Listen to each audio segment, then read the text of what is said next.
Sunday night மித்துக்குட்டி சரியா தூங்காதனால கால் வலின்றனால hospital கூட்டு போயிருந்தோம் மிட் நைட்ல. அதனால எங்களுக்கு தூக்கமே போயிடுச்சு. வீட்டுக்கு வர 3:00 ஆயிடுச்சு. நாங்க தூங்குறதுக்கு மார்னிங் 6:00 ஆயிடுச்சு.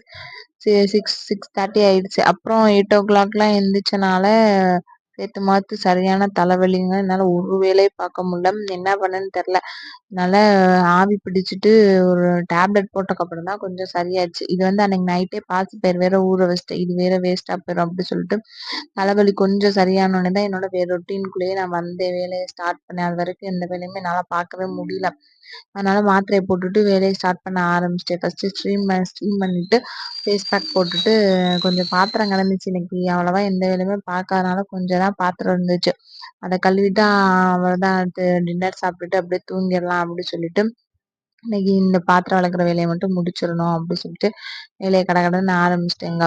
தம்பி வந்து தூங்கிட்டு இருக்கான். அதனாலதான் வேலையை பார்க்க முடியுது. நாளைக்கு வந்து டியூஸ்டே அப்படின்றனால மறுநாள் அதுக்கு அடுத்த நாள் விநாயகர் சதுர்த்தி. விளக்கு தேய்க்கணும் அப்படின்னு இன்னைக்கு மண்டே நைட்டே விளக்கு தேய்க்க ஆரம்பிச்சிட்டேன். ஏன்னா ஒரு ஒரு வேலையா பார்த்தாதான் எனக்கு கொஞ்சம் ஈஸியா இருக்கும். எல்லா வேலையும் மொத்தமா பார்த்தா அது வேற சேர மாட்டேது. உடம்பு சரியில்லாம ஒரு மாதிரி டயர்ட்னஸாவே இருக்கு. அதனால ஃபர்ஸ்ட் மண்டே நைட்டே இன்னைக்கு விளக்கு தேய்ச்சி வச்சிருவோம் அப்படி சொல்லிட்டு இன்னைக்கு விளக்கு தேய்க்க ஆரம்பிச்சிட்டேங்க. இந்த இந்த இது ஒரு மணி கோலம் போடுறீங்களே, இது என்ன கோலம் அப்படின்னு என்ன பாதி பேர் கேட்டீங்க. இது என்னன்னா பச்சரிசி மாவுல போடுற கோலம் தான். சிலர் கோலப்பிடியில போடுவாங்க. பட் எனக்கு இது பிடிச்சிருக்கனால நான் பச்சரிசி மாவுல போடுறேன். இது வேற ஒண்ணும் இல்ல. கொஞ்சோண்டு பச்சரிசி மாவு எடுத்துக்கிட்டு அதுல மஞ்சத்தூள் போட்டு தண்ணி ஊத்தி கரைச்சிக்கணும். நல்லா கட்டி பதத்துக்கு உங்களுக்கு தெரியும், பதம் தெரியுங்களா?